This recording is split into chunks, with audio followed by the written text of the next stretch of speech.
Hey everyone, welcome to Liberty Libations. I'm Zach Varnell, and I'm joined this week by Kevin Leatherbarrow and Nick Ciesielski. Obviously, I'm here filling in for Jake. Who knows what he's getting up to right now? But so, Kevin, this is Liberty Libations. So are you having a drink at all tonight? I already smoke. Oh, okay, that counts. Does We're that good. count? What about you? Yeah. Hey, Nick. What about you, Nick? He might be messing with his audio. Oh, right. Yeah, on which I just got finished doing. Anyway, we'll give Nick a minute and he can jump in at any time and let us know if he has something to drink. But all right, let's go ahead and get straight into the stories for this week. And the first one here is not shared on the screen. I had to refresh. So now I'm there Yeah, we go. did you get it? We were just talking about we switched to fiber, both of us. Yeah, so I'm messing up a lot faster. But So the House has passed legislation to make daylight savings time permanent nationwide, ending the twice a year clock changes. And it was by a 308 to 117 vote. Looks like Trump backs it, and it's just got to be voted on by the Senate. So, Oh boy. well, I know Nick is going to have some opinions on this.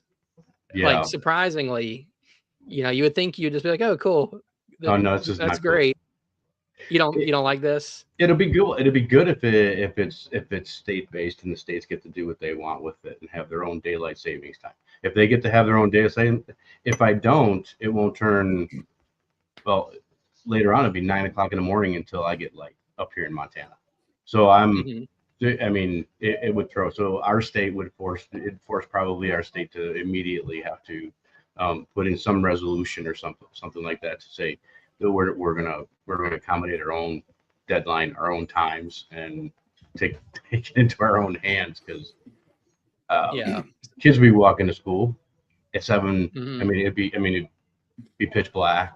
But it's got a numerous problems, So maybe they Yeah. want to give it back to the states. So it does seem like the big divide here is people who want daylight in the evening when they get off work in the winter versus daylight in the morning when you're commuting to work and kids are going to school and things like that. So what's currently being pushed through here, this would mean that it's dark in the morning, correct? Right. Yes. All right. Yeah. And then but we would have those days still where it's 4:30 and you're getting off work and it's already dark out on standard time. Right. So I don't know. I guess it's if you have kids, you probably look at it one way, and especially if they're out riding the bus or getting to school.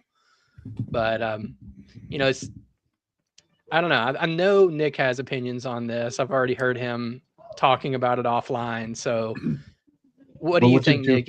Is did we simplify it too much, or is there more to it? Or Well, I'm just popping in here because I was having headphone issues and running a little late. And I'm gonna blame Canada on this one Oh, because I don't okay, know about you guys, but this wildfire stuff is crazy here. oh, and you It's know fun. what? We have forgotten about you. Sorry. Yeah. I don't Yeah, even know what's We going on. forgot how I bad. I can't I can't see the farms that I can usually see clearly on the hills surrounding my house right now. Like the Oh, smoke that thick around here coming right. down from Canada, and and it was I needed to get the grass cut because it's gonna be the same tomorrow and then rain. So I was out there in the smoke cutting grass. So that's fun. But yeah, I'm blaming Canada for being a little late today and for a whole lot of other things. And I'm sure we can probably blame Canada later in the show too. Um, but yeah, I hate the clock switching. I think personally I kind of prefer the daylight savings time. I like the light in the evening when I'm home. Mm-hmm. Um, But honestly, I will take anything that's not switching clocks twice a year. Yeah, Right? Because like even the positives, like I remember because at 2 a.m. is when they usually make the change. It's like 2 a.m. it falls back or goes forward. So I remember you being in just college. the clock strikes 3 a.m. and it's 2 a.m. again, or something like that. Yeah, so I remember being in college, and it was I guess falling back to standard time. So it hit 2 a.m. and it fell back to 1 a.m. And I'm like, so we're drinking another hour, right? And they're like, no, bar still closes at the same time. I'm like, that's absurd. It's 1 a.m. There's another hour before bar close. But they weren't buying that, I guess. Yeah, I was saying I think it's gonna the states would have to do something drastic. I think what's it gonna do for the workforce, you think? What do you think? How do you think the workforce is going to? Yeah, that's one. I was adapt curious about that, Nick, if you had looked into that aspect at all of like, does one or the other affect the economy or safety or crime or anything like that? With, I've heard some people saying, oh, having more light in the evening will actually reduce crime. And I don't know, that could be bull crap. But I actually saw a video that broke down the statistics on both sides of that. The arguing, well, it's better to have light in the mornings. That was tried at one point, and kids got injured at a higher rate in the mornings when it was dark on the way to school than when, it was in the there's 70s light or something. Yeah, I had to walk to school every day. I walked to school for both middle school and elementary. Yep. And then on the flip side, then there's improved outcomes in the afternoon. A reduction in the afternoon. So it's also it's all trade-offs. And I wish I had been thinking, and I would have posted that video in there to go with it. I'll never find it right now, but I think it's clearly known that the switching of times causes more cardiac events the day that happens. So it's stressful on the body. You lose that hour of sleep you're dragging, or you gain the hour of sleep and you kind of like it, but whenever it's I don't seem to get the benefit in the fall anymore because it's hunting season and I'm going with the sun anyway. So, I get that little bit, I guess I can, there's not really a benefit whenever you're getting up that early, regardless, to go out and be in the stand. So, well, I think it has an effect on the kids though, too. I mean, I have to change my kids' schedule and try to make them, go, to bed early, or you lose that hour, and I lose a week with our kids. Yeah. They are groggy. They're disoriented, if you want to, for lack of words, I guess. But I mean, they are. It does affect people in certain ways, and I think in their psychology as well as some of the other parts too. But yeah, I think the whole day. I think the switching the clocks is an antiquated thing. I don't think it's saving any money economically on them saying, oh, well, there's light here and there's light, it's for this and that. It was like what World War II era stuff that they put it in thinking it was useful for one reason or another. But wasn't it even like Benjamin Franklin or something like that trying to save oil? Like I was going to say, oil? I'm trying to remember the details, but I thought there was some World War II also explanation in there. And honestly, it doesn't seem to be, it seems antiquated. It seems like it's not fit for modern society. I think everyone hates for an agricultural society. Yeah, maybe. But even then, I mean, you're going with the, if you're going with the sun, you're going with the sun. Do you really care in the, 1800s if it's 6 or 7 in the morning? Yeah, sure. You kind of set your own hours on the farm. So yeah, I would just, like I said, my preference is daylight savings time, but I will do anything that just takes away the switching. Yeah. Well, I think someone mentioned this. So the U.S. tried permanent daylight savings time once before, and it didn't last. So back during the Nixon, kind of energy crisis in 74, 75, the Arab oil embargo, they tried it and they quickly repealed it because people were complaining about their kids having to go to school in pitch black. So that's another, like, is that going to happen again? Well, I don't know. And there is this other one here, this other bill, the Sunshine for Our Kids Act of 2026, which is the competing one. And it's just been introduced. This other one's almost over the finish line. So this is probably not going to go anywhere. But this is the permanent standard time. So it'd be the direct opposite. It'd almost be cool if we could just like try both for 2 years. Like 1 for 2 years, 2 for 2 years, and then like brainstorm and see which one we liked the best. Or half the country does one, half the country does the other. Oh, I mean, yeah. I mean, the AI says it was started in World War I. It was adopted Standard Time Act of 1918. So that's what AI is telling me. Okay, I could have been wrong on the war. I knew it was sometime back. But I mean, we're going to be talking a little later on, probably about War II, and the effects of society upon it. And so, I mean, it was pretty cool. I mean, World War I, it says it was adopted. Why would they want to do that though? I didn't punch that far into it. Why would they want to change that for World War I? Would that be an economic thing for building, for industry? Would that be why? I wonder why. Yeah, I mean, especially when parts of World War I were still fought with like cavalry and stuff, so you wouldn't think it would be a big we need to save oil, but yeah. But you were getting tanks and stuff too. But being that this was World War I, that makes it a Woodrow Wilson thing, so we can chalk it up to another problem with Woodrow Wilson. One of our favorite things to do here. Yeah. So if you're not blaming Canada, we're blaming him. Yep. Yeah. Yeah, it's very interesting. All right. Well, I guess we will see, because it kind of seems like this is how it's going to go. Let's get I don't have a let it rip. I have no idea, honestly, but that's a good question. I don't know how the Senate feels on it. I haven't looked into it and seen, is the Senate likely to go with it? I think if there's a higher likelihood that it fails in the Senate, but it seemed to pass pretty convincingly in the House. It seemed like it was fairly bipartisan. It was like 300 and something, 100 and something, if I remember right. Yeah. Well, and that's just how it goes with these bills and these things like this and these ideas. They're not passed for another 10 years. So they just keep redoing it. Didn't you say, what was it, just a few years ago they tried to do it again? 2020. Yeah. A few years ago, we thought it was a done deal. Like, I swear, in the news, they were like, it's done. Never had to set your clock again. And then the time came, and they're like, oh, yeah, that didn't happen. Make sure you change your clock.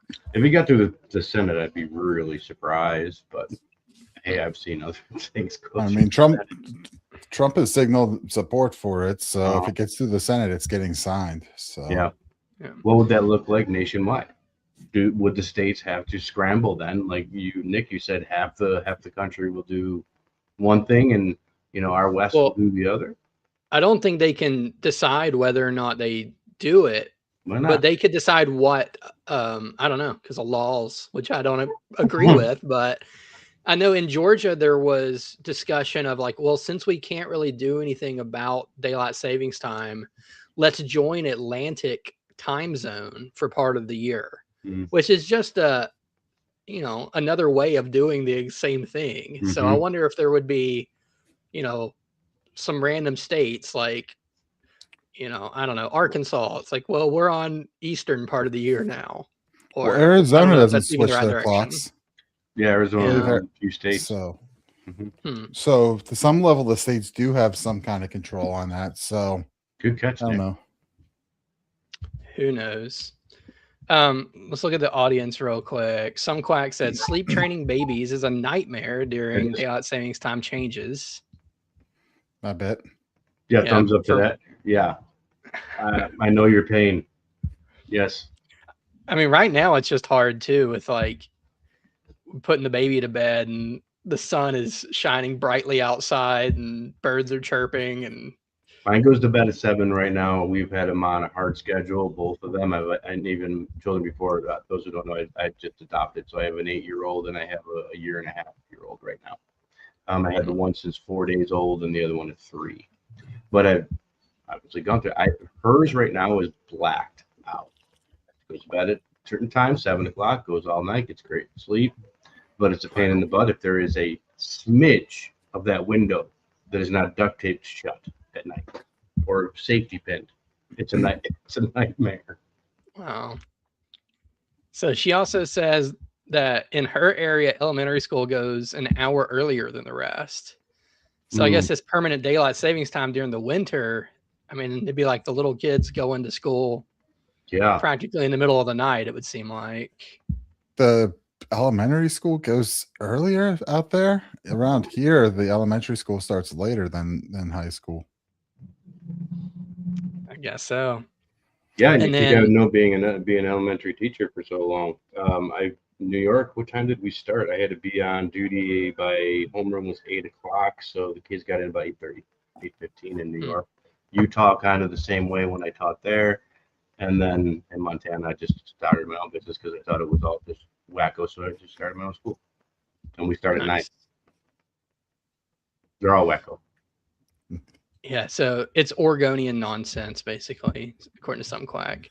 Oregonian, and then cheddar cheese says what I was thinking of. So Ben Franklin said it as a joke for Parisians to save candles, and then Germans took it seriously 150 years later. So yes, that's what I was thinking of. Right. All right, well, I think we've talked about time change enough, so maybe we can move on to, you know, sort of the banner story for us today, which is the death of Lindsey Graham. It says drunkard of the week is next. Oh, does it? Darn. Yeah. 1 second. Thank you for keeping me on track here. Yeah, Jake even reminded me not to screw up drunkard of the week, and then here I am screwing it up.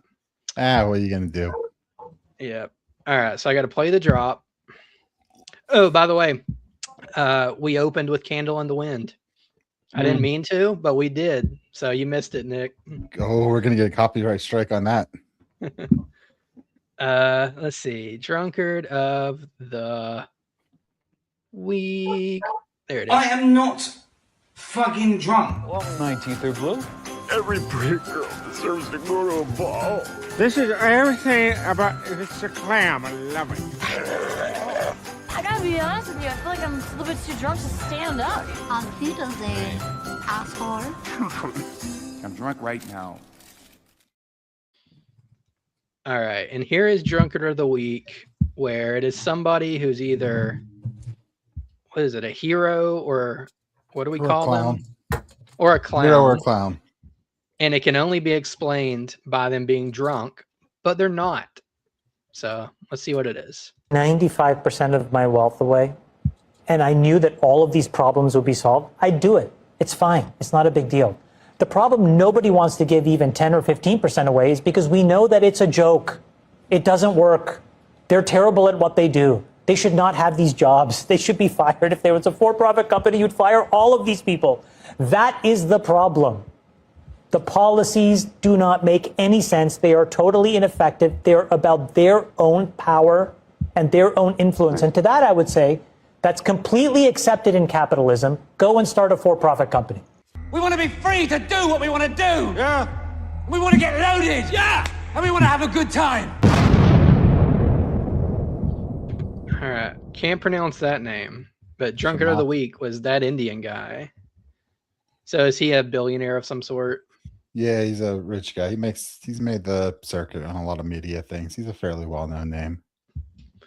But I get his point because, you know, when Jeff Bezos and his wife got divorced, I forgot her name, but she got tons and tons and tons of money, and she's given away so much of it that, you know, if you were to ask a leftist from 10 or 15 years ago, they would tell you that would solve world hunger, and it seems like nothing's changed. And then when, you know, Mark Zuckerberg gave millions or billion, I don't know, tons of money, and at some point it makes no difference to me, and I can't comprehend it. It's just monopoly money, but he gave it to the New Jersey public schools, and it's like, are they the best in the country now that their funding has been solved, or are they right back where they've always been? Probably. Yeah, the incentive is never to. Yeah, the incentive is never solve a problem with government. It's to keep your funding going, right? We see that in California with the homeless issue, right? Oh, we're going to put more and more money towards the homeless thing. Well, then you just got massive waste, fraud, and abuse. You got, grifters running nonprofits that are taking a whole bunch of it to the point where, what is it? They spend more than the median salary on homeless people, right? So per person. Yeah. So it's like you could just be giving them the money and you'd be spending less money than what you're doing to not do anything, because you're paying all the overhead for these people setting up big nonprofits who are going to do this and that. And that's where it gets extremely messy. And it's like, well, does it need to be a government the government programs to fund the nonprofits? But do you really want to move that then under government control? Not really, because then it's just going to survive, fight to survive through, failing and saying we need more money like the public schools do. So, yeah. And it seems like sometimes the money goes towards things that make the problem even worse. Like we saw, and I remember on the show once we got in an argument with one of our guests about, legalizing marijuana. And he was like, well, we saw how that worked in Oregon and Vancouver or whatever. And we're like, no, they didn't really just legalize marijuana, but they started like legalizing all sorts of drugs and giving them away to homeless people. It's like, we're not advocating that you like hand out free meth and heroin like they were in Canada. Or they have these programs, I think even in California, definitely in Canada, where they were giving people, clean pipes and tinfoil. Well, needles, at least you can make the argument for that sharing the needles is dangerous. But I don't think sharing the pipes is quite as dangerous. They just found a way to make money. It's like, well, if we do this, we get government grants, so let's do it. And I don't see how people doing drugs on the street makes homelessness any better.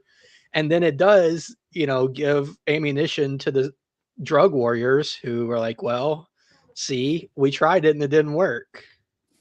Yeah, the gangs get to do what the gangs are going to do. The drug runners are going to do what the drug runners are going to do, and they're only going to bust what they want to bust. We spent billions and billions on the war on drugs. It's gotten us absolutely nowhere. We spent billions and billions on war. It's gotten us absolutely nowhere. We spend billions and billions on other countries and building them up. They're still the same as they were before. Matter of fact, they're camping in Michigan. Billions and billions of dollars everywhere. Education, we're like, 10th in the world? I mean, it doesn't do any good. Yeah. All right. Anything on that, Nick, or should we move on to the main story? I'm good on that. Let's move on to the main story of the night. All right. The one I almost started ahead of time. Lindsey Graham has died after a brief and unexpected illness. So, I don't know. This isn't exactly breaking news at this point. This has been out for a few days. Did you guys have any initial thoughts on this? Just like whenever you heard that he had died? I was shocked. Like, we're all sitting here expecting McConnell to be dead.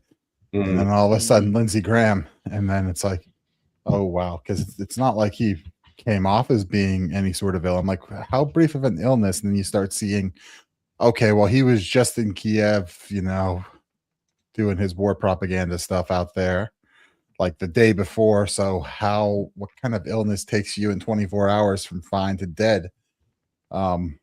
Medical records, I guess, have said it was an aortic dissection. So, the aorta ruptured there and he kind of just bled out.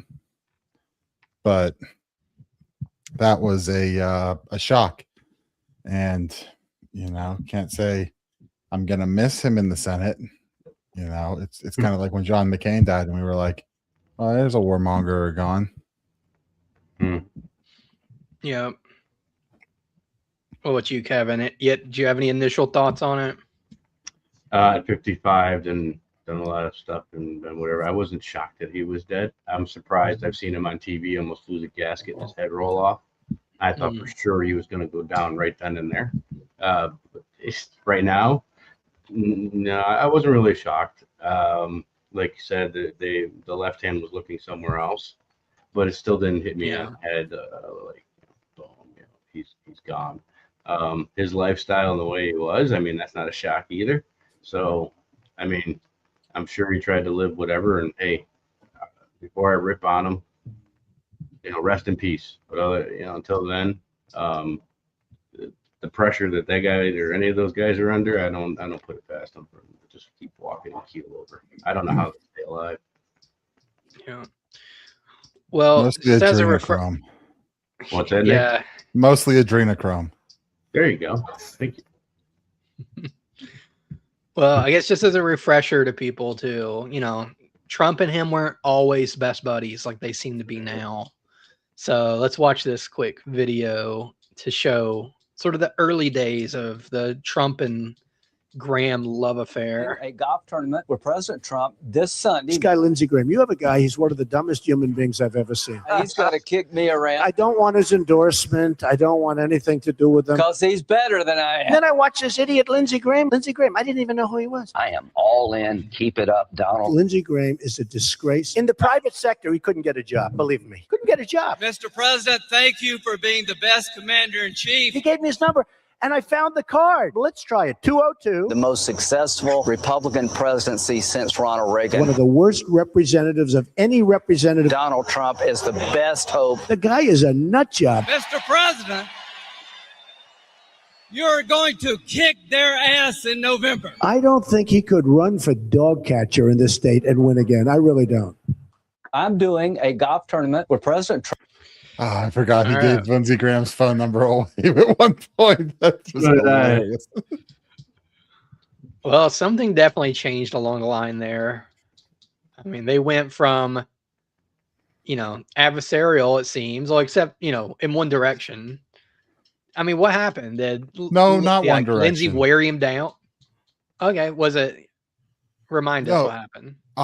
If you remember, Lindsey Graham was out there, you know, after January 6th, you know, blaming Trump and, you know, going at him on there. He shifted with the political wins.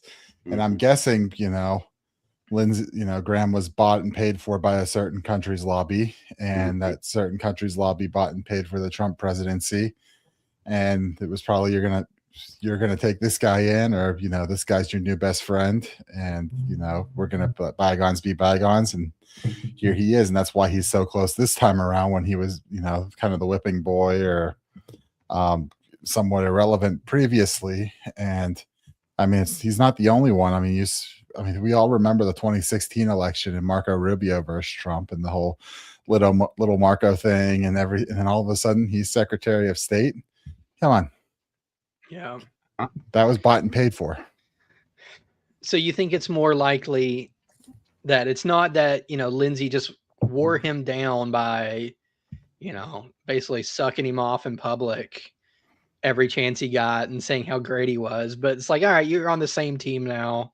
You know, you both work for Israel, so be nice. I'm sure, you know, Lindsey was told you gotta, you know, do this because, you know, he's talking to the same people in charge. But yeah, I'm sure Trump was told, all right, you know, Graham's your new friend. And I mean, they became good friends there. It's wild how close they were, you know, how he was always seemed to be there. When, you know, Lindsey Graham's a thoroughly unimpressive person.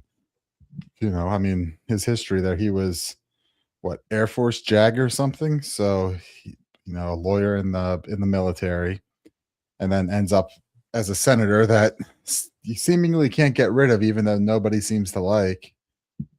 And then, you know, what has he done except, you know, push every damn war out there? Yeah. Well, I guess that brings us to sort of the speculation here of, you know, they're saying he had an aortic, dissection. Basically that, yeah, something in his body bust open, allowing blood out, I guess. That's bad. You know, I guess that can be a result of genetics or stress, lifestyle, things like that. But I guess one thing that's very unusual is that now the FBI is crawling all over his house. Tonight, new video showing more than a dozen FBI agents fanning out across the Washington home of the late Senator Lindsey Graham. The FBI shutting down the street as investigators spent several hours on scene, taking photos and searching the property. Two law enforcement sources familiar with the scene tell NBC News their work is out of an abundance of caution. So far, no evidence has emerged to suggest foul play. A preliminary medical examiner's report revealed Graham suffered from a tear in the main artery of his heart, but they are still waiting on a toxicology test before declaring a cause of death. On Capitol Hill, Graham's seat and All right, and the rest of the video is just people crying over him. But You think they were searching out of an abundance of caution, or they were looking to see if the Israelis had his house bugged? Oh boy, I don't know. If he took home, yeah, or it could be like a Joe Biden's garage type thing. Like, did he have classified documents? You and I are thinking the same wavelength. This is a powerful man. Make no mistake about it. This man is not a joke. He's not, where he is. So it doesn't surprise me the FBI is there and on an abundance of caution. There was another one, and I don't want to foreshadow if there's anything that you guys are going to do, but that he got the COVID shot. No. I was looking. It's been going around on TikTok or Facebook Reels that he got the shot, because they keep showing him in a mask and then having him shot in the arm with the COVID shot, and that was part of his illness from when COVID was, and then it just progressed into him being elderly and finally took him. But I hadn't heard that one. Well, there would be basis about it. I mean, there was inflammations around the heart, especially for the elders, and there was other things of that nature. I mean, there might be a plausible section there. Yeah. They're going to tell us. Well, I did look up, let's see real quick, because I kept on getting like, oh, this is a standard FBI thing, and it's nothing weird at all. And even when I was asking AI, it was like, oh yeah, it's just a standard thing that AI or that the FBI does. So I looked it up here, or I had AI look it up for me actually. And here are all the senators who died while in office, and whether whether the FBI investigated their death or visited their home or talked to their neighbors or anything. So we have Lindsey Graham. Yes. Yeah, Feinstein. No. She was dead for like a couple of years before they actually said people saw it coming. Yeah, so I doubt there was anything there that. No, and then it had apparently been like 10 years since anyone had died in office. There was Frank Lautenberg, viral infection, no FBI. Daniel Inouye, I have no idea. From Hawaii. Okay, no FBI in 2012. Robert Byrd, 2010. Again, he was like 90 something years old. No FBI, his natural causes. Ted Kennedy, 2009, brain cancer, no FBI. Paul Wellstone, yes, FBI, because he was in a plane crash and there were speculation over whether or not it was like foul play or intentional, and they just said it was just a pilot error. But I can keep going back, 2000, 99, all the 91 way back. There. 91 was another plane crash with John Hines, and they didn't investigate that. And just below there, an aortic dissection. With Henry Scoop Jackson in 83. Same thing, basically. No FBI involvement. But let me just count rather than going through them all. So 1, 2, 3, 4, 5, 6, 7, 8, 9, 10, 11, 12. 13, 14, 15, 16, I mean, 30, 40 more before we finally get to another one where it's Huey Long, and it's because he was assassinated. So, of course, they're going to look into it. And then we can go back all the way to like the founding of the FBI, or in its modern form. 1908 is when I guess the first person on this list died of a stroke. Wow. And none of them have been investigated by the FBI except for the assassination, the plane crash, and now Lindsey Graham. Yeah, because they had cameras in their hands. Again, like you said, is it a Biden situation though? Is it something that he has and they need, and he's been holding it over other people's heads in his safe in the basement? Let that be Israel, let that be whoever else he's talking to, ambassading to, whoever that might be. Let it fly. I mean, or maybe a little bit out there. We've all heard the rumors of Lindsey Graham's personal life and the way he swung, right? The team he played for. Maybe they wanted We've to all heard his seize. voice. Yeah. Well, maybe they wanted to seize any documents or any evidence related to that before someone got a hold of these things when they were getting thrown away, or Yeah. that's a little more out Maybe. there, but I don't know what else is the cash. I just feel like it's a little FBI out there doing? that they would care. well, they would net it about that. anyways, Nick. It would be in the whole net anyway, and then they can say that they found it Yeah. later. You know, it's all in the net. It's all there, and any leverage or whatever they want to use for whatever purposes will be said. Well, if you want to hear what I think it is, I think he died in Kiev. So, yeah. So let's see if I can find the timeline here. But basically, Friday afternoon, he was touring a drone factory in Kiev. And it takes something about like 20 hours or more to get back and forth between Washington, D.C. and Kiev. So I think it was like an 8 or 9 hour flight to Poland.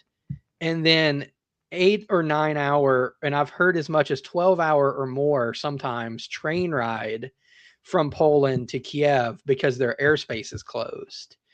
And he's flying commercial because I think he had been in trouble for using government jets in the past. So now he's, doing what he's supposed to, flying commercial. So unless he jumped on somebody's private jet who just happened to be headed that way, it's taking him, a good 24 hours or something like that to get from DC to Ukraine. And then they say he toured the drone factory and then just turned around and came right back on that 20-something hour journey. And it's like, I don't know. We know he flew commercial. I believe so. Yeah. Cause like he had been in trouble recently for requisitioning jets and things when he shouldn't. I mean, fact check me on that one. But even still, if it's not commercial, that speeds it up a little bit, but that's still, you're flying over the Atlantic. And then the train is the big one where no stops. You're looking at 8 or 9 hours. And is a train in Ukraine really running perfectly on time? Who knows? No way a man of that sitting writes commercial. He can probably pay for his own private jet, or somebody would gift it to him, or he would be able to use other things. I mean, that's just news articles. Oh, he got busted. I remember when this happened. And, oh yeah, and everything else. It's like anything else. They just wait till the news dies down. Nobody cares. They're still going to run their jets. They're going to run whatever they think is necessary to get from point A to B. I would, wouldn't you? I'd be like, damn man, I got like $3 million. I could write that off. I need to write something off. Why not a intercontinental one? Can I get there faster? But I think you're onto something. I think maybe we just have to find out more on that timeline. And yeah. Well, I mean, if you've ever traveled for business, you know that you also usually make the most of a trip. If you had to fly out to across the country to go for an engagement or something, you're also going to see, what other clients do I have in the area that I can go pay a visit to? Can I host a meeting while I'm there? Can I visit a prospect and bring them lunch? Yep. It's rarely, let me fly out, let me do this thing, let me just turn around and come right back, regardless of if it was a 20-hour flight. Like imagine flying to Australia, doing one meeting and coming back. Like you're not going to do that. You're going to make a week of it. So I think that's the kind of hinge of the conspiracy, is that people are saying there's no way he flew out there, toured one drone factory and then came back. And especially as rough of a trip as, imagine, maybe he's in first class or something, but imagine sitting on a train for 8 or 9 hours only to go straight to the airport in Poland and get on a plane for 8 or 9 hours. That's incredible stamina. Yeah. And right. So. And apparently Russia did hit the drone factory that he toured after, and they hit the hotel he stayed at. And I don't think anybody is nobody's talking about that.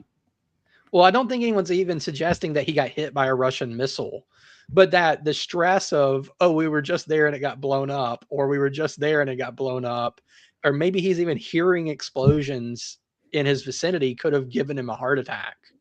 So that's a serious shot across America's bow if you're slapping something like that down and saying, you know what, we knew you were there.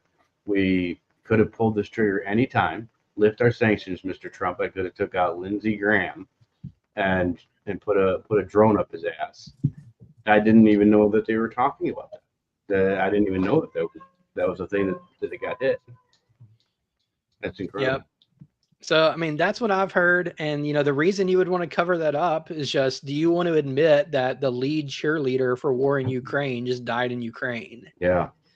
It's like, you may want to admit that if you want to escalate it. But if you're now fighting a war in Ukraine, Russia, and in Iran, and in Jordan or wherever, like all over the freaking place in the Middle East, do you want to be like, okay, we can't escalate that one right now. So let's say that he died at home.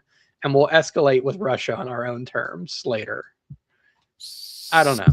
Well, do you have the Discord open right now, Zach? I can bring it up.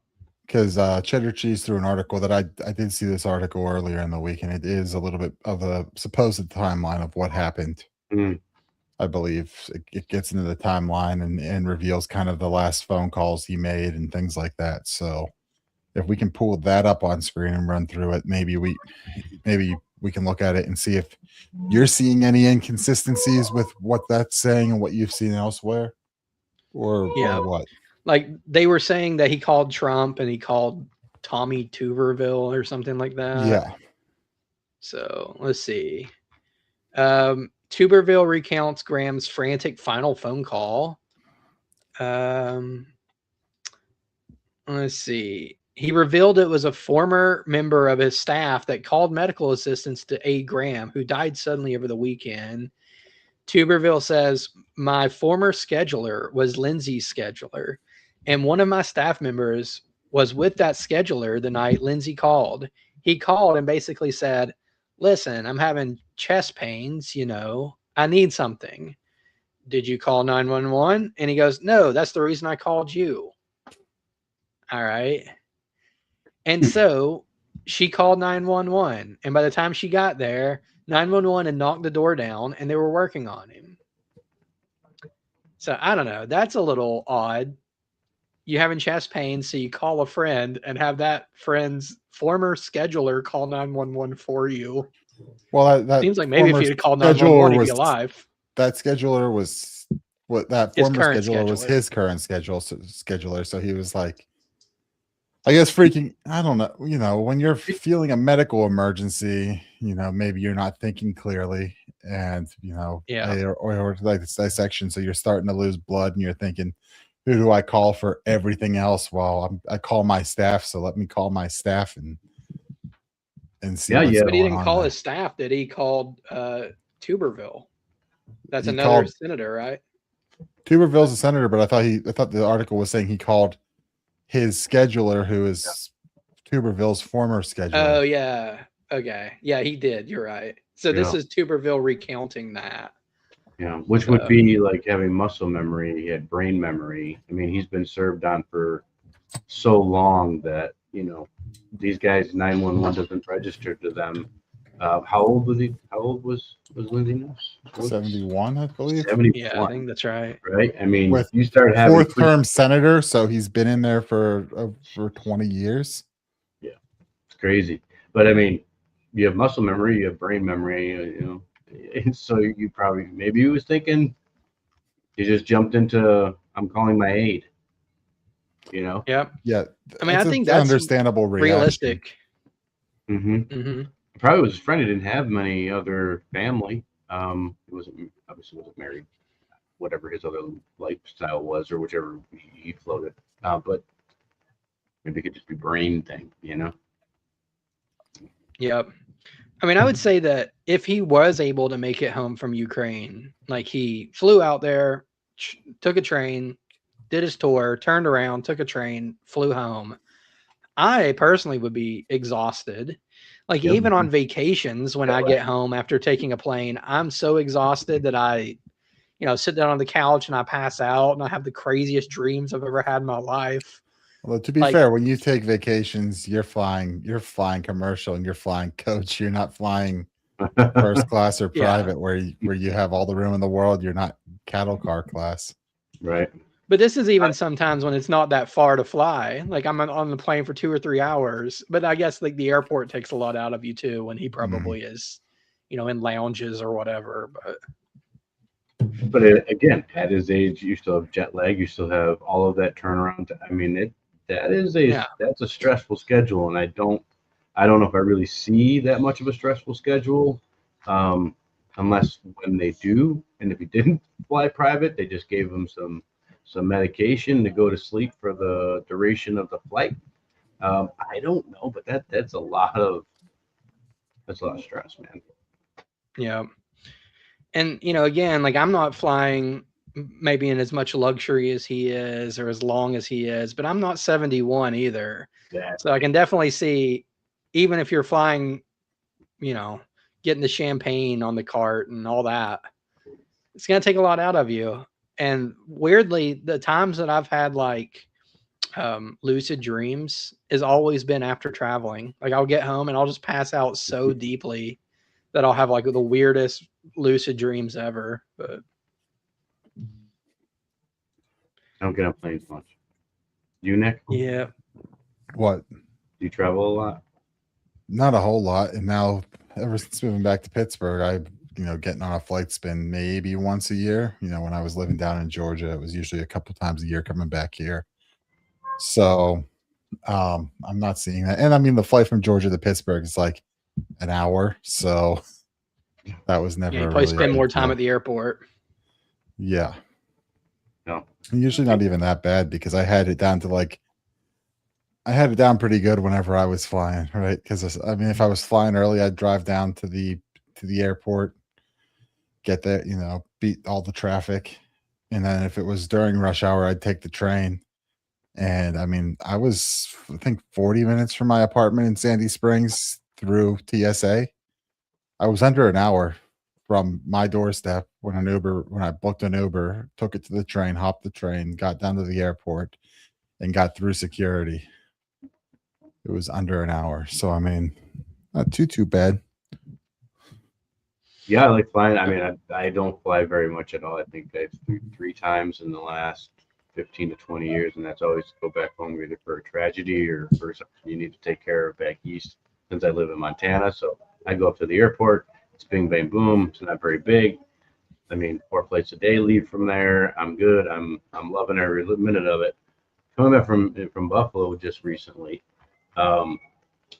again, I scheduled mine for early in the morning like you, Nick. I don't mess around. That's less traffic. I don't have to deal with it. And I was no problems. Seems like everybody still schedules, or maybe they just get flights when they can, I guess. But if you're planning your schedules, you do it early in the morning. So then, and I'm talking like 5 o'clock in the morning, you have to be at the airport and leaving at like 6:45. Always seemed to be the best. But coming out of Buffalo International, it was easy peasy. Didn't have any problems. But you're there 2 hours early. Yeah. All right. Well, either of you, anything more on Lindsey Graham's death, speculation, just any of it? I guess the most odd part is also how quickly Trump then came out and said, you should appoint his sister to fulfill the remaining part of his term. And then best friends. Yeah. And then the governor came out and said, I'm appointing his sister to fill out the remainder of his term, which is extremely odd. And yeah, I don't know whether, but I'm guessing she's not planning on running like he was. So I guess that kind of leaves that sentence a little bit wide open right now. But first, how do you pop that in? I mean, how do you tell her? Because you knew. You talked to her, maybe he had plans months and months and months ago. Maybe it was kind of like a will thing. If I ever go, would you assign my sister? I don't know. That's the way these guys work. We got Steve Daines leaving up here, and the night before the deadline, they throw whoever they want into it, and they put in their pony boy. It's just a vicious circle. They're always 10 steps ahead of society, always. Well, that's the conspiracy with Mitch McConnell right now. Yep. Because people are saying that he's either dead or brain dead, and they won't tell us until August 3rd, because if they admit that he's dead right now, we get a special election. And in that special election, we might get somebody like a Thomas Massey, who's popular statewide, right, even if he wasn't able to win in his own district, because that district was, skewing older boomers who, are in love with Israel and want this neocon guy. And bought the AI slop as legitimate. Yeah. Yeah. No shit. So, could that be true? I don't know. Probably. And what they want to do is wait till August 3rd, or if he's not dead, hopefully he can hold on till August 3rd. And then they just appoint somebody, and that person kind of runs on being the incumbent forever.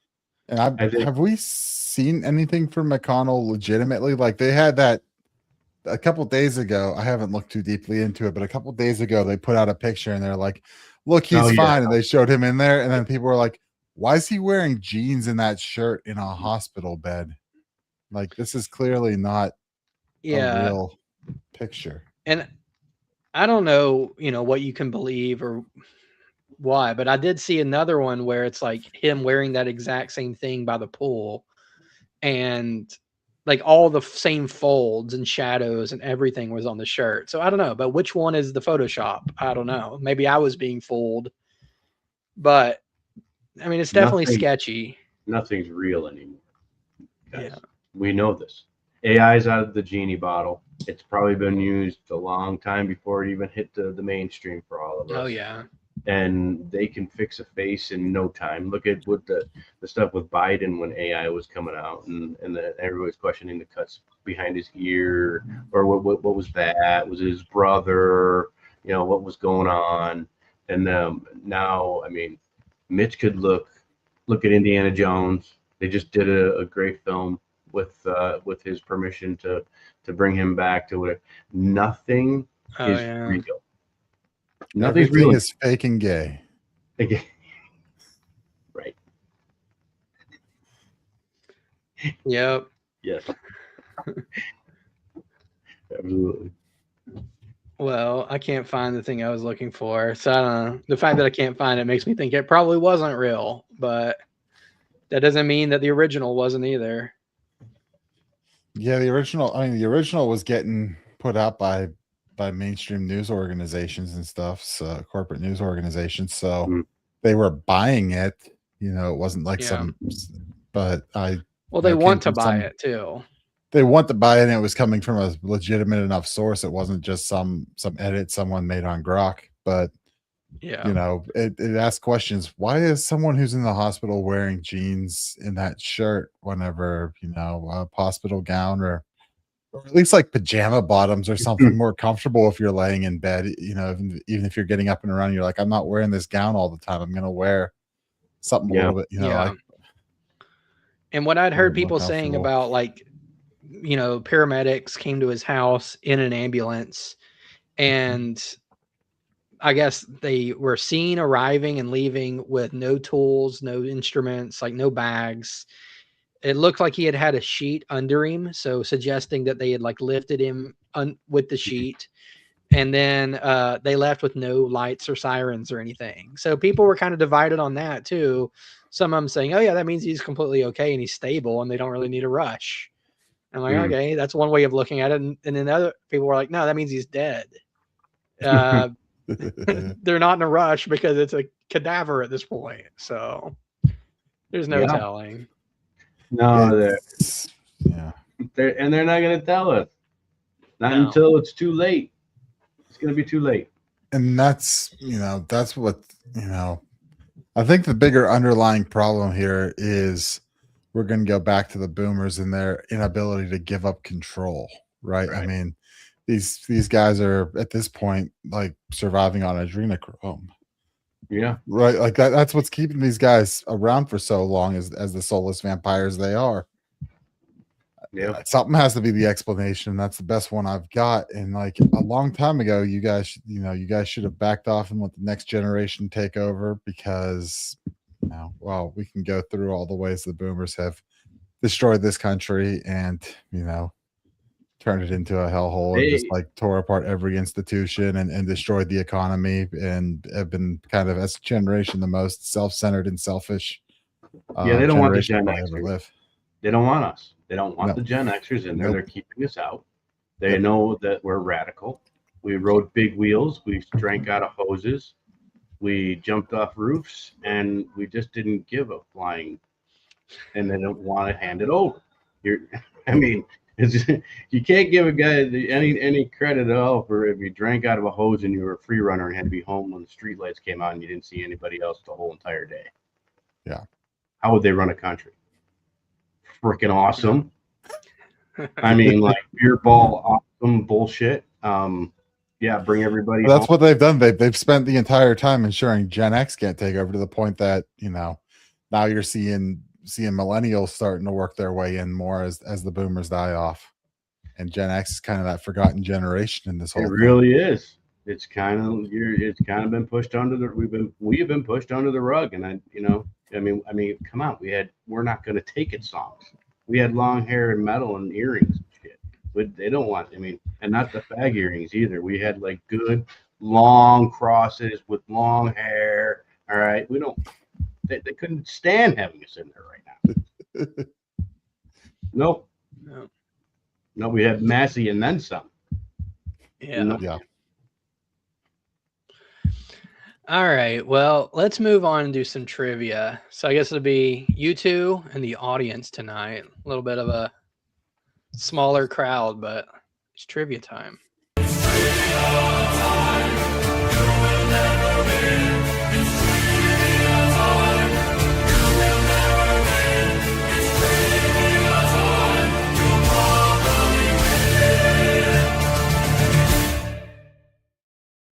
All right.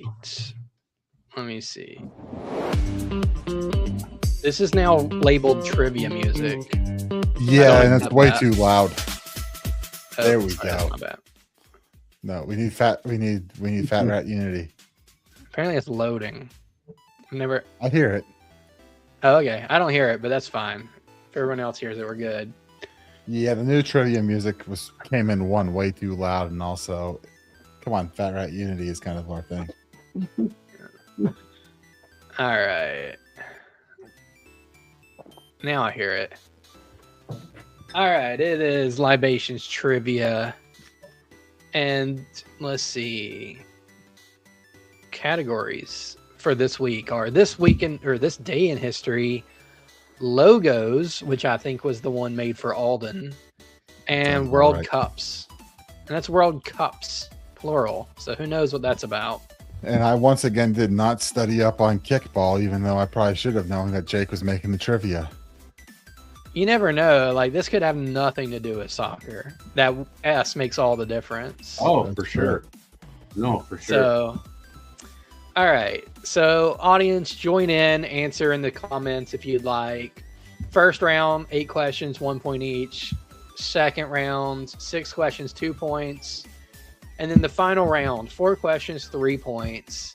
If you have a piece of paper or a marker board or anything like that, you can write your answer down. But, honestly, if you don't, we'll be fine. It's a lot more casual when I'm here because I can't keep score or read the questions right or anything. Anyway. Well, luckily, there's only 2 of us on screen, so you've only got to worry about us in the audience. Yeah. You don't have 4 of us down here.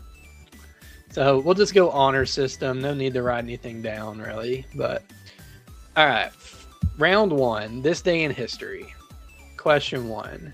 On this day in 1945, which device was first successfully tested by the United States? Okay. Which device?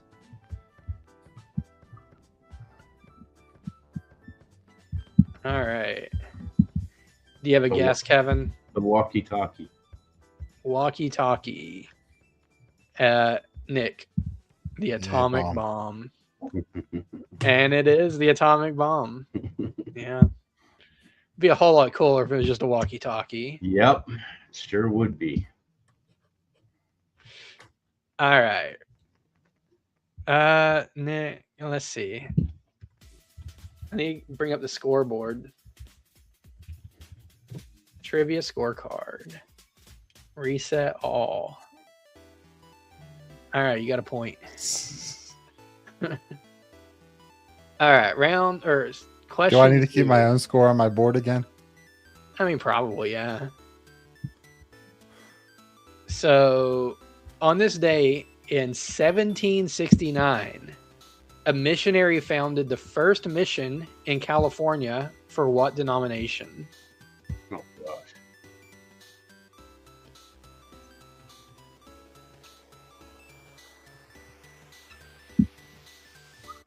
You know, they're Jake questions, so I can't think of them being too serious. So sometimes he gets me in my head. Like, yeah. And by the way, the audience got it too. Trinity nuclear test. That's not what it said, but I believe that that's it. So count it. General concept was there. Mm-hmm. Yeah. Mm-hmm. I mean, that could be true for all I know. I don't know when that was. I don't know what exact test. Trinity was the first one, I think. Yeah, but yeah, so probably right, even if not completely right. The concept of a nuclear test is what matters, I think. Yeah. All right, what you got for this one, Nick? Orthodox. Orthodox. Kevin.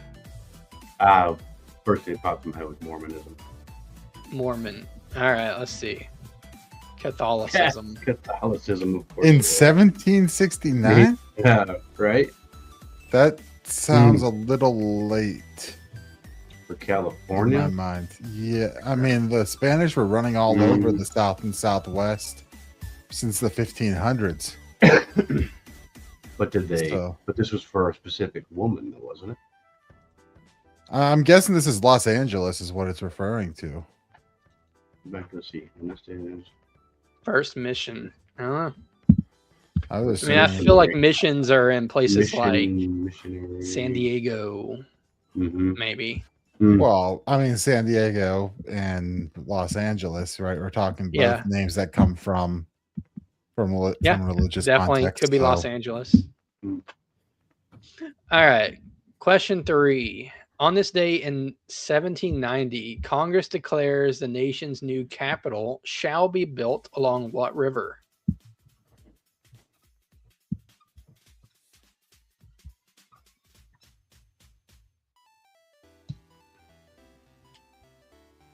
All right, Kevin.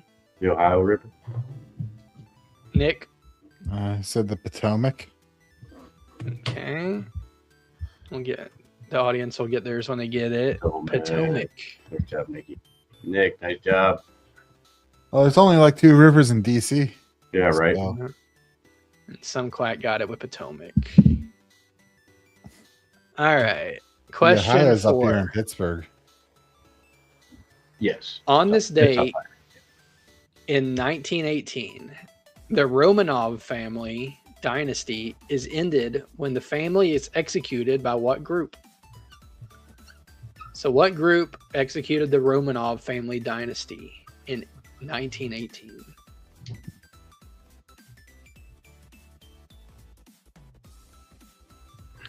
Nick? I don't have a clue. I'm saying the Bolsheviks. Oh. You got to guess, Kevin? I do not have a guess on this one, though. I don't. Okay. The Bolsheviks. Yeah. And audience got that? Some quack coming in with all the answers. Yep. All right. Question 5. On this day in 1935, the scourge of every major city is first placed on the streets of Oklahoma City, allowing the government to steal more money from its citizens through fares and tickets. What was this device? So in 1935, what was placed on the street of Oklahoma City that I guess now has grown to every city? Well, I mean,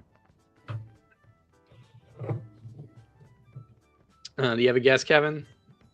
Yeah, it's right downtown in Great Falls, and I can't think of the meters, like parking meters.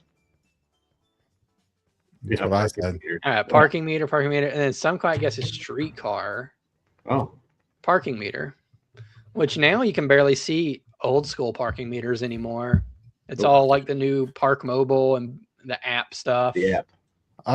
In Pittsburgh, they're still like the little stands there, but you have to go enter your license plate in and then pay at the thing. So instead of being every spot, it's every block or something has one. And I remember back in college, I had a friend who parked his car and got out and went over to pay at the meter, and the meter maid came over and wrote him a ticket for not being for not having paid. And he's standing there. He's like, "I'm paying right now, you motherfucker." I'm like, Yeah. "Oh, it's lucky that wasn't me, because that would not have ended well." I actually asked the mayor about 4 years ago. We have they're an outside service that go around and do it, and they chalk your tires. Yeah. I'm like, don't touch my feet. I'm sitting in it, and she's taking pictures of my license plate, and I'm in it. I have the email to the mayor, and I'm like, first off, chalking tires, totally unconstitutional. Okay, you can't hunt people. All right, there's no hunting people. Number one, but literally. And it's all, like you said, now electronic and whatever else. You can pay the meter lady too. And then the one time in Georgia, the apartment I was in, they gave us assigned spots, and I was in my assigned spot.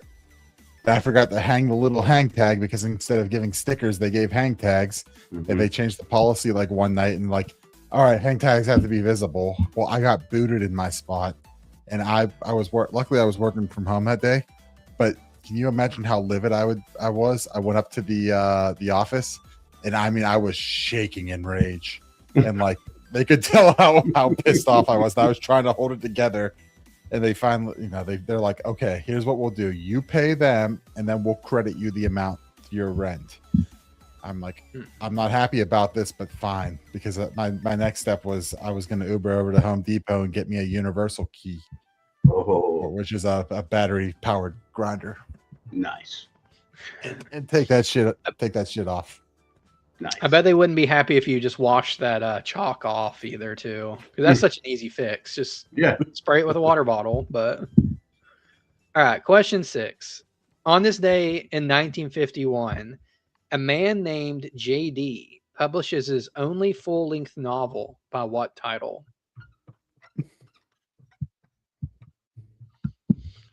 It is not Hillbilly Elegy. I have nothing. Go ahead, Nick. I think the hint here is that this might make you want to assassinate a member of a well-known band. Okay. J.D. Salinger, right? Yeah. And it's Catcher in the Rye. Catcher in the Rye. All right. Kill John Lennon. Kill John Lennon. Catcher in the Rye. Should have known that. My wife tells me to read it all the time. I read that once expecting something crazy, and it's really not. Yeah, that was my takeaway on it when I read it back in high school. It definitely didn't put into my head that I should kill John Lennon. Probably went over. Well, that was probably just his MK Ultra trigger.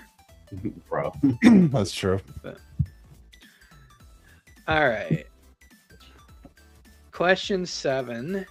On this day in 1969, Apollo 11 launches. Ultimately, landing on the moon, at what time of day did it launch? And I guess he's got quotes there because he, expected Alden to be on too. So, landing on the moon, at what time of day did Apollo 11 launch, basically? Are we looking for the time and closest to look at the answer and guess tell it? you that. Yeah, do we get the deviance of an hour or something?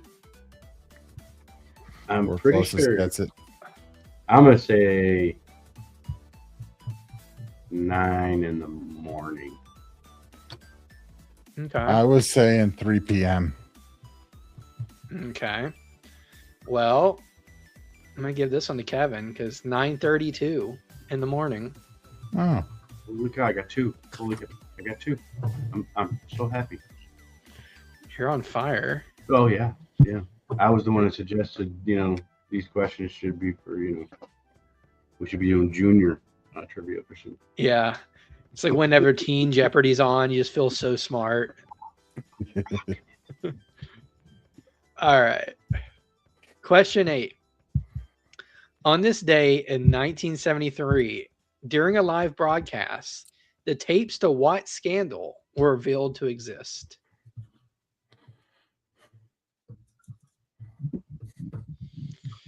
I'm gonna say Nixon. Yeah.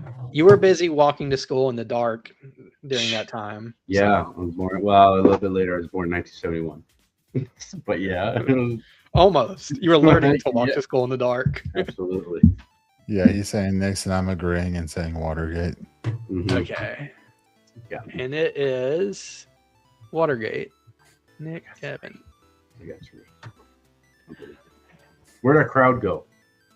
Yeah, you're now tied with the audience because, I mean, they didn't answer an easy one. And then they didn't get the parking meter or the time. So Some quack is slacking right now. more like some slack, right?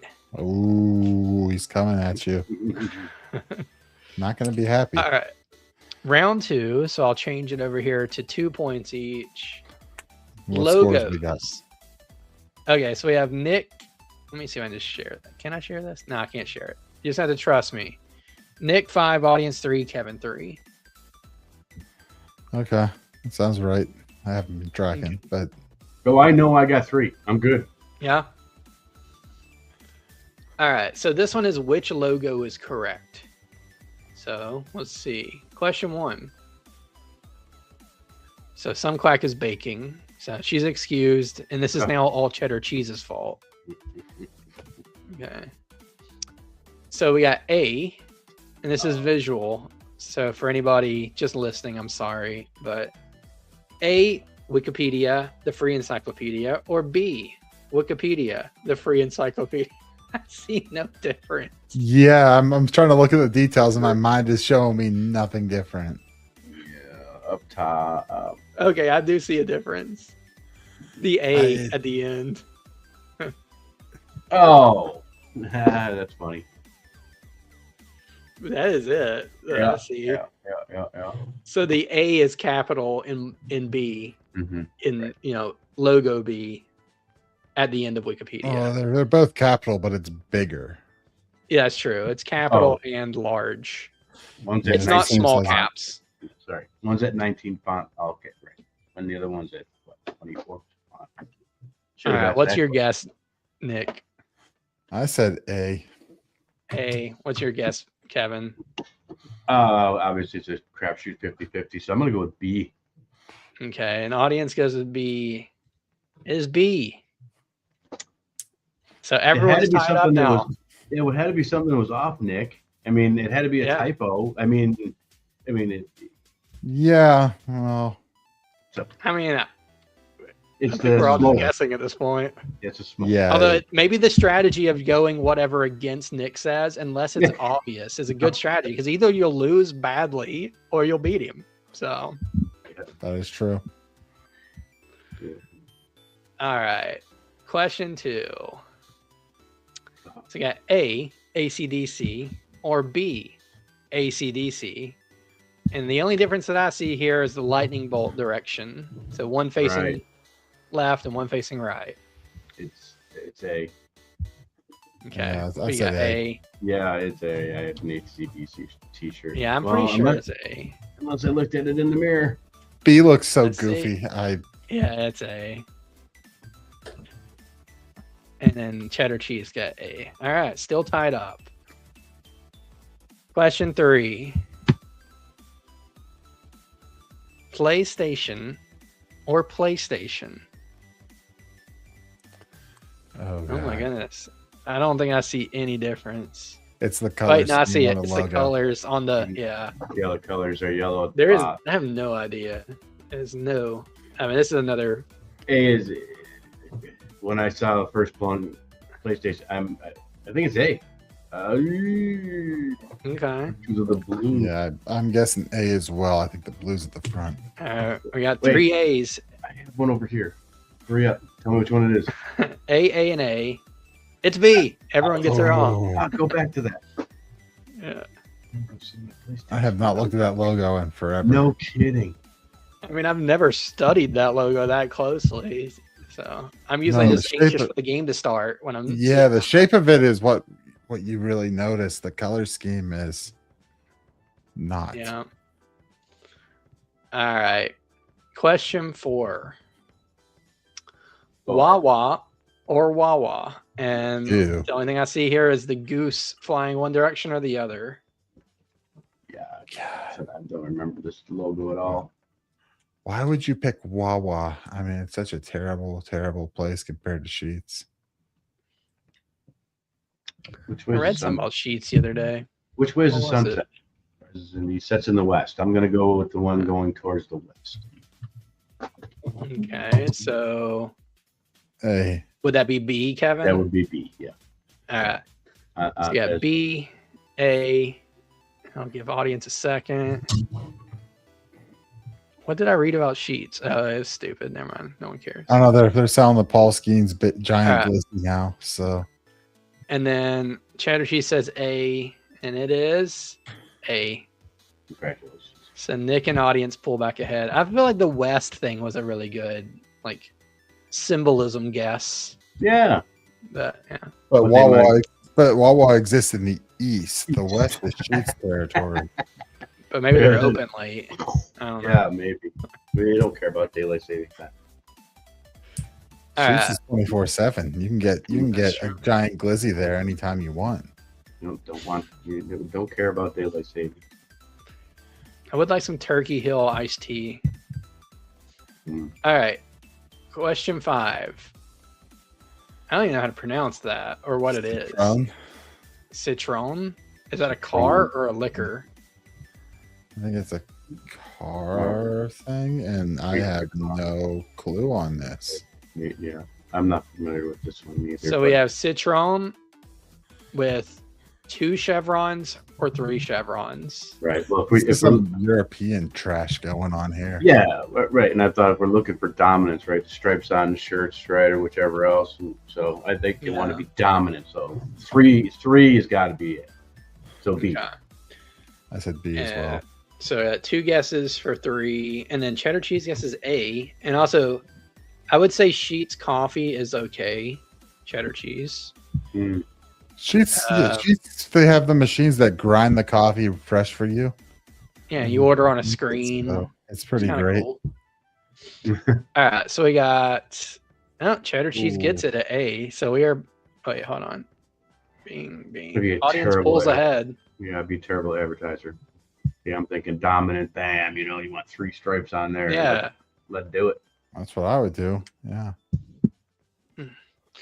All right, question 6. The doors or the doors? And the difference I'm seeing here is the strike through the O's. Yeah. So 2 are kind of angled. I don't even know how to explain it. They're just angled differently. Man, this is fun. Because, boy, I mean, love the Doors. Get to see them in concert. Oh, man. I'm looking for my sweatshirt now, my shirts, all my concert shirts. Damn it. If you could just dig through your drawers, you would real quick. have Yeah. all these. A. I think it might be A, but I can't. It's great that we don't remember. Nick. I said A. Okay, and then cheddar cheese is going B. I think he's playing the strategy. Maybe. There's too much of a delay. That could have been the strategy. But yeah. So A, and B, and it's B. The strategy's working, whether you want to do it or not. You got the shit in your house, don't you? You got it too, right? I mean, Cheddar's probably got it there. Yeah, they could. Because if we all been to Doors concerts and whichever else, we probably don't remember leaving. It's true. All right, so that is round 2. Let me switch over to 3 points each for these 4 questions. Oh boy. So World Cups. By what nation, civilization, or culture were the following cups created? All right. That's interesting. I don't know if we're talking about sports cups, bra cups, drinking Guess cups. we'll figure this out as we ask the Yeah. questions. Let's see. Question 1. All right. This is a picture of some cups. They look like vases to me, maybe. Egyptian, Mesopotamian, what? Yeah. What are those? I mean, do we know people were drinking out of those? They could have been flower vases or something. Or were Could've these been- Yeah, these Zach. batteries from Baghdad? They could have been piss pots for the pharaoh or something. Chew spit, Yeah. spittoons. All right. So what's Let's the just question? guess, I guess. So what culture, country, nation, peoples, whatever did these come from? Mesopotamian. You're gonna They're guess gold- Mesopotamia? They're gold inlaid though. You know. I think that's a good guess. I don't know. What do you got, Nick? I'm throwing out Persia. Persians. Persia. I'm And thinking cheddar- the same sort of region, but Watched a lot of Josh Gates lately.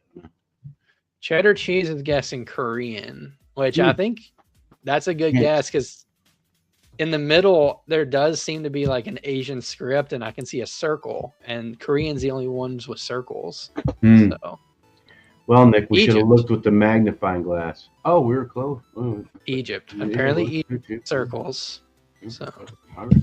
Well, all right, well, no one gets Gold. that one. that was the easy one because it has gold inlay. You know, we should have probably on all that gold. Maybe we should have been better on that. All right, next one, World Cups, and apparently that's a cup. We got what looks more like a bowl to me. Oh, it looks Brazilian type art. Maybe It's got- from South America. Yeah, it's like one of them's yellow with black horses and people, and the people are holding weapons. It's pretty wide with handles and a base. And the other one looks like the same shape, except it's black with yellow people. Hmm. One of them's pretty glossy. So Brazilian. Okay, Oh, what's your no. guess, Nick? they look Grecian to me. Hmm. Okay, that's a good guess. Nick, I And love then your the second one, they all look like they're wrestling, and Greeks love to do that. Oh, they do. Yeah. Yeah, Nice Greece. job. And then Yeah. Cheddar Cheese says Greek / Mesopotamia. So we'll give it to him. Yeah, good. Okay.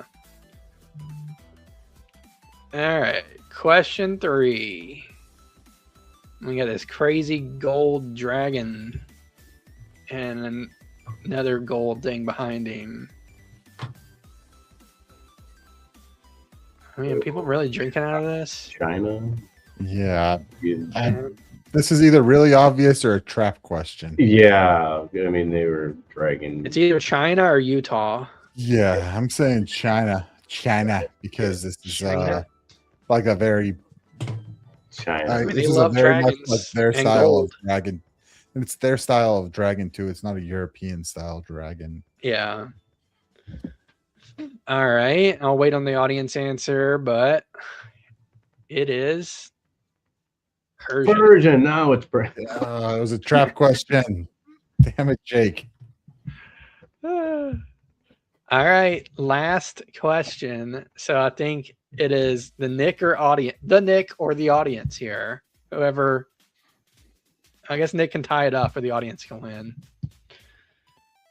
So question 4 of round 3. Ooh.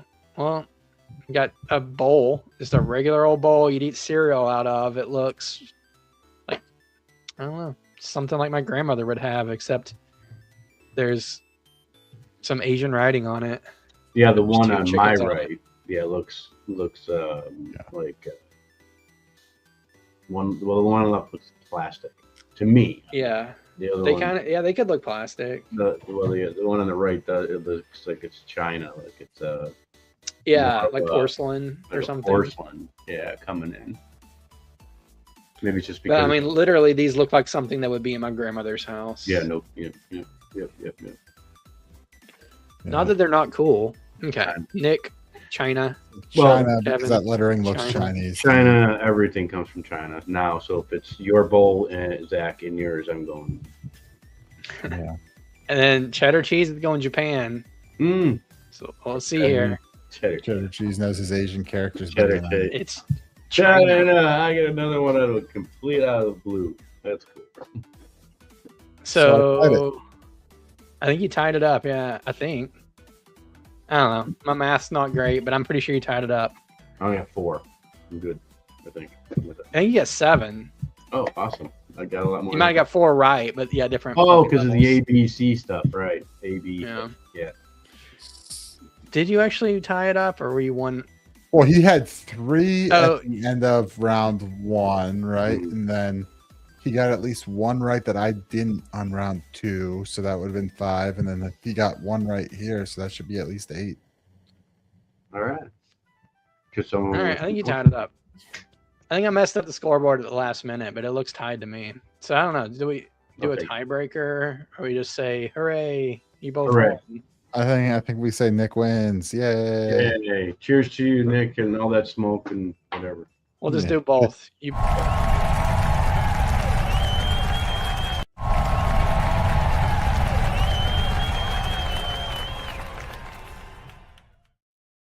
All right. I'm surprised Jake didn't have a tiebreaker because, well, I thought, yeah, whatever. We're good. It works. It's It fine. works. Somebody could go back and check my math. I'm probably wrong anyway, but Someone will watch the show and tell us, they can join the Discord and tell us how we did that wrong. yeah. I didn't So track let's my own see. score, so I'm relying completely on what you did. Well, speaking of, let's see. If you want to join the Discord, suggest show topics, participate in this discussion for all sorts of shows, not just Liberty Libations, but there's, the Cascade Effect, which Kevin is involved with, I believe. I am. And I don't know, like Free Girl Theory, Banish Big Brother. What else we got on Peaceful Sea Network? Philosophical Fall Guy. So check out peacefulsea.network before remove other media. Okay, let's Join remove the Dollar Media Club and support this. The Hodler Media Club. That's right. Jake changed the name. The Hodler Media Club. And support for, you get a whole lot for not too much, and you're supporting what we do here and all these different shows Jake's got lined up on the network. And, we have these guys on it, have these other shows on as friends pretty often. Kevin has been on a couple times with the Cascade Effect, and Kat shows up every once in a while, and she's got her show coming. If it's not out yet, I'm not completely sure on that. Yeah. I haven't seen an announcement, but Jake's not here to correct us on that. So no, sign up and join and come hang out. The Discord's free now, so you can come in and hang out. Oh yeah, that's right. Discord is free. If you donate, you can get into the rooms where I post all the news, a bunch of news stories that end up on this show, and we can discuss things there. So there it is. So you can just join Discord right at peacefulsea.network on the homepage. And then it's, $12 a year. So $1 a month, supporting the network, making these shows possible. And you get access to all Jake's documentaries, which, probably if you watch 1 or 2 of them, you've gotten your money's worth for the whole year anyway, like as much as it would be to rent a documentary on Amazon or whatever. So especially the one that me and Zach were producers on. I wasn't. You weren't credited? No, I didn't help at all. You were around the whole time, though. Yeah, doing nothing. You were there. I got a credit somehow. All right. I show up on IMDb from it. Oh, snap. Yeah, my only credit on IMDb is being on the propaganda report. Because Brad puts it on. Yeah, I guess so. Yeah. So, although I don't even think it's my credit, it's my name and the title of his show or his episode. So, whatever. But all right, let's see. Last story of the night here, I believe. share the right tab. A new proposal for organ donation sparks concern.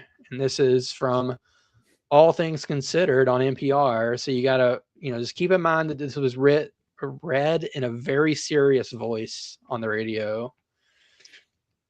The idea, dubbed death by organ donation, which that seems to be just exactly what it is, not like a cool, quirky nickname where you would use the word dubbed, but whatever, would enable euthanasia patients to donate organs for transplantation in a way that would make their organs more likely to be usable. It would also kill them. That's not me narrating. That's what it says. And then we have this guy here named Robert Trog, who's a physician who's telling you why it's a good thing to kill yourself so that you can give your organs away. So it says, but the idea is controversial for a variety of reasons, including because it goes against the fundamental process or principles that have guided organ donation for decades. The dead donor rule requires that patients must be dead before any organs are removed. Doctors also can't kill the patients in the process of removing organs. So I feel like they're kind of burying, I don't know if it's the lead or what, but it's like burying what this is.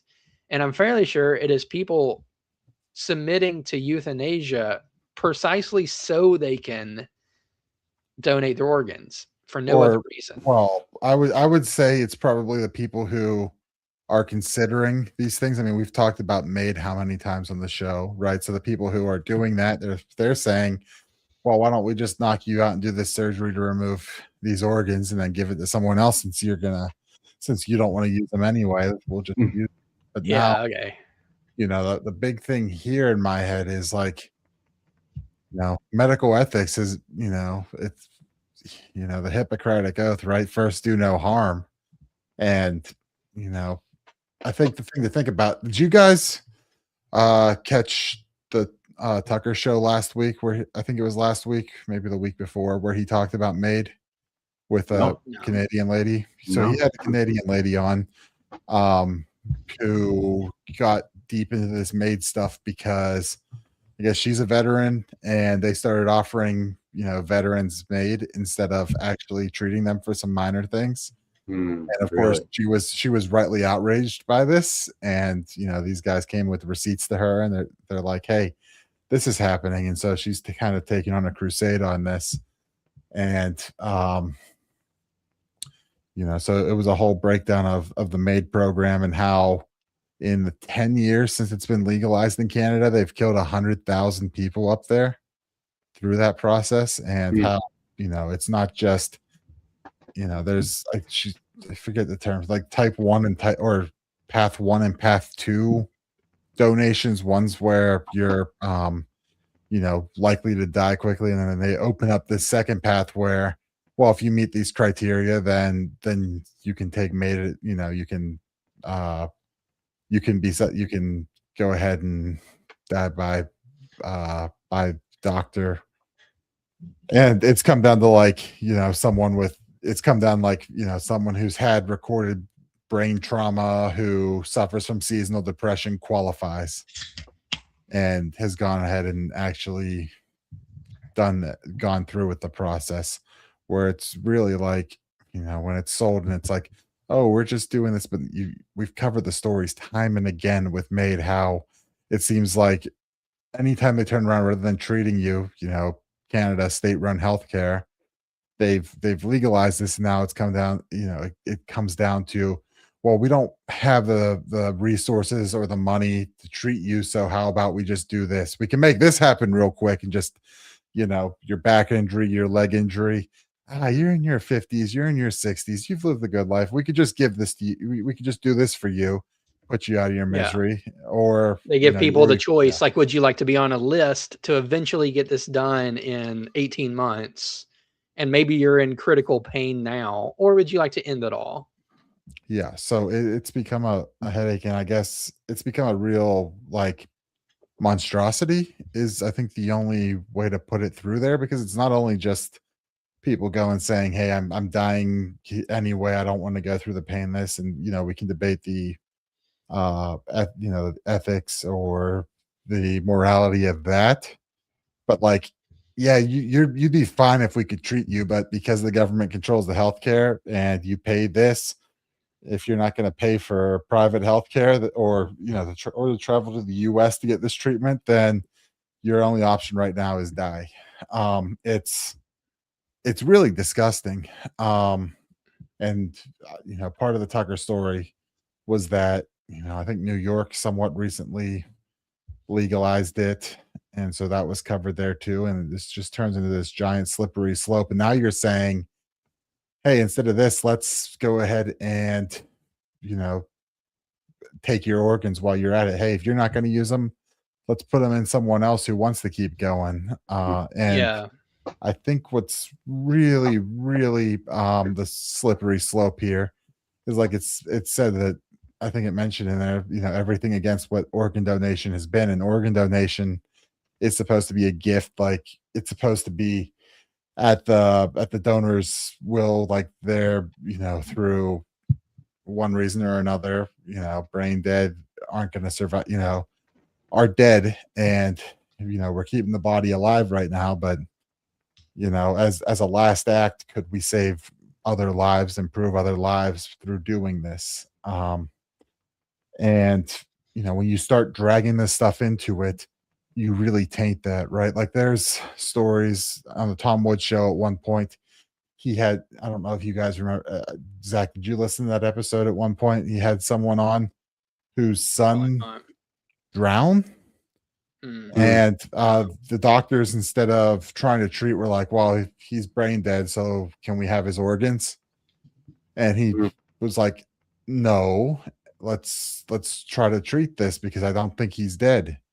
And through a whole fight, like some sort of barometric chamber sort of treatment and this and that, recovered, right? Was no longer brain dead. So it comes down to they just check their boxes and say, yeah, this is hopeless, give us the organs. Which I was already skeptical about the organ donation thing on my driver's license and had never done it. And at one point, one of my friends now wife was working for some company or nonprofit or something that was doing that. And like one of the first times I met her, she was like, oh, are you an organ donor? I'm like, no, I don't trust that shit. And she tried to sell me on this stuff. And everything I've heard ever since from everything I've read is like, yeah, I don't buy this. Like I can put these directives out there separate from sticking it on my ID, my state issued ID, where if I end up in the hospital, they're going to say this and it's going to go to, well, there's not a good chance, so let's take the organs. It's like, no, we'll make the decision elsewhere. I'm not sticking it on my ID right now, where it's going to start coming into the factor. Well, we could treat and try to save, or we could just take the organs and let them die. And I'm, if I was really in the state where it's not happening, then fine, take them and use them elsewhere. But like, I'm not going to go ahead and stick that on a government ID saying, yes, state issued ID saying, yeah, go ahead and take my organs if you want. So more of like a living will where you could say, do it under these circumstances if this has happened and this hasn't happened or whatever, rather than a blanket. Yeah, just go for it. Well, yeah, but you'd be carrying around a government ID that has everything and all of your history on it, because you have to do it spot on. I mean, you have to do it immediately. You die in a car crash, that organ's got to go. It's got 24, 48 hours, whichever it is, or whatever. Well, depending on how they have you hooked up and what they can do, they can, as long as they're keep you alive, flowing, and that it can happen. But like I said, that case on the Tom Woods show, and that was a year, maybe 2 years ago that episode was on. It was like, they're saying it's hopeless, it's not going to happen. Hospitals are refusing treatment, and this guy went through and fought his own battle for it, found his own treatment, moved his kid there, like, if I'm remembering the story right, and got through it. So, it seems like that's the thing, is that, giving them the green light on that is giving a signal already of, yeah, go ahead and not worry about this and go give it to someone else, where And so this muddies that water even more, where they're saying, well, since we're going to legalize this, we might as well just like let the doctors remove the organs and kill someone. Yeah, so it seems like this is the big difference here. It says, so this is assuming somebody's already decided to undergo euthanasia or MAID or whatever. They're consenting to be killed. It says, instead of a doctor administering a lethal medication to a patient, death by organ donation patients would end their patient's life by anesthetizing them and then removing their organ, anesthetizing them and then removing their organs while they are still functioning. So basically, instead of like, all right, here's your meds, go to sleep and you're dead, it's all right, here's your meds, you go to sleep, and then they, cut your heart out or something. Yeah, they basically put you under for surgery and then just like they're doing open heart surgery and just cut it all out, and you don't wake up. And this feels grotesque and like butchery to me. Yeah, I don't know how. But then this article from NPR is just full of people with fancy titles like bioethicists saying it's a great idea. It's like Ruth Fadden says the concept of death by donation is extremely troubling notion at first glance. It's a creepy idea. But in fact, if you look at it critically in terms of foundational ethical considerations, it's not as disturbing as it first appears. I mean, it wouldn't be an NPR article if it didn't contain all of this crap. So anyway. What's hard for me is I'm not in a man of in any positions of power. I'm not in any positions of understanding any of that. Under what I would understand is if they start doing it, more things are going to come that are worse, and hopefully that guides society into that own thing. And I'm with you, Nick. I think it's grotesque, but under the same circumstances, I'm about personal and understanding consequences and what those consequences are going to look like down the road and how that looks. Because I mean, you can't really. How would you regulate something like this, and how would you not push the people that really want to have it underground? How do you push to places where those people are going to be more accessible to coat hangers or other things or things of that nature that are just bad people doing bad things? I don't even know where to begin with abortions. What would they do then? We've already caught people selling parts and doing that from that with this step up that as well. I mean, figuring out a way to like extract these organs before during the abortion process and grow them out or something like that. That would completely open. I think you're right, and this could completely open up that concept if you allow it to go that way. If you allow, I'm surprised that that's not coming first, actually. Yeah, I mean, you have to think that way. And again, we've tried to stop all of the other ones. Societies have tried to push back on all kinds of crazy stuff. But now you can walk into a place and go ahead and kill yourself. You've made that decision. You're going to do it. Now they want to take it one step further, like they always do once you open up the first can. And I think, what are the chances they're going to be profiting off of it too? Like, is all this going to be just like free to the person who gets the organ, or are they going to be paying out the butt and the hospital will make a profit off of this exchange? They would have to do something. This is expensive. Have you ever gone to get just a tooth out for having, just to numb it up? It's $500 a pop, man. Just to get numb with medications, let alone put you down. Well, that does bring up the question of markets on this, right? The organ donation now is done like off some sort of risk assessment list and matching and everything like that. Well, through this, are you going to start seeing a market form where people are like, well, I'm going to do this here, here's the genetic profile of blood type I have, and we match it to a donor beforehand and then go through, and is there a monetary exchange when we're talking about a live person making this decision?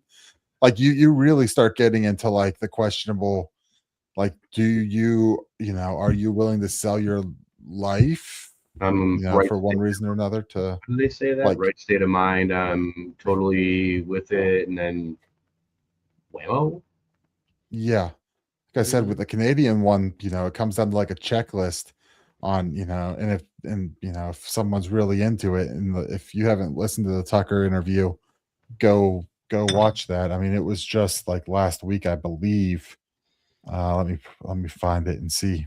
Like, it was super recent, and she's going through, and I forget, she names a specific doctor whose whole thing is like this kind of stuff. Yeah, it was from July 8th, exposing the state-sponsored death cult disguised as healthcare and preying on whites in the week, is what it was. And so, it's basically, do you have a doctor who's just going to guide you through the checklist and basically coach you through what you need to say to meet these qualifications? Like, when it was legalized in Canada, it was like, terminally ill patients, and here's the criteria. Now they've expanded it further and further, and she mentioned how there are these these quote unquote nonprofit, non-governmental organizations who are kind of supposed to be the watchdog, but start filing lawsuits to expand what the medical aid in dying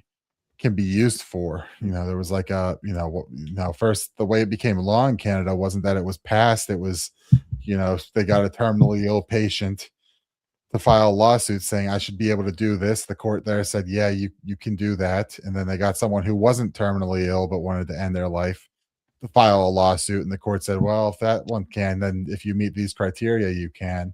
Right. So it passed. So it became law in Canada without ever even being passed by anyone. It was just the court said, yeah, you can do this, and just greatly expanded it. And so it's, it becomes a real ethical mess in here. Like, trust in the medical system is, at least for me, and for probably a lot of people watching this, really suffered with COVID, and seeing, the lack of critical thought there. I think we've all heard stories of, I've at least heard several stories from a couple of different people on podcasts and stuff like that of, being dehydrated from it and trying to go to the ER to get fluids to treat the dehydration while you're getting through it, and then refusing fluids because fluids aren't a treatment for COVID, when but it's a treatment for dehydration. Right. Come on, you're supposed to be a doctor and you're supposed to be intelligent about this.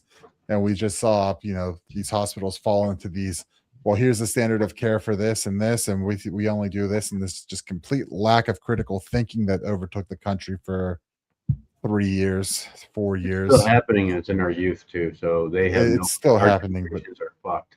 Yeah, they're not doing enough. Yeah. But a lot of that is still sort of the Stockholm syndrome of it, and not so much pushed through policy at this point. But trust in that system for me was lacking before, and greatly increased during that time period, and hasn't recovered. And now you're saying, hey, doctors, not only can you kill someone with, do we want to make it legal for you to help someone die unnaturally through choices of their own, but we also just want you to be the ones to do it.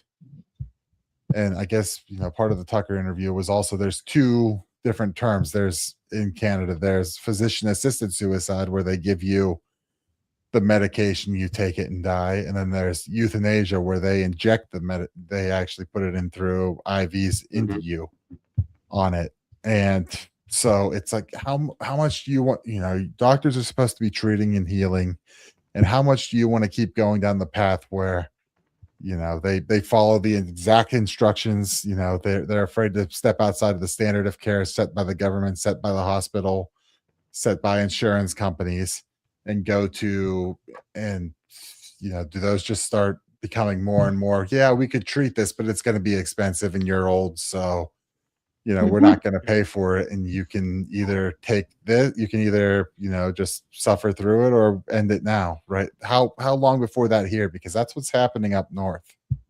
Yeah.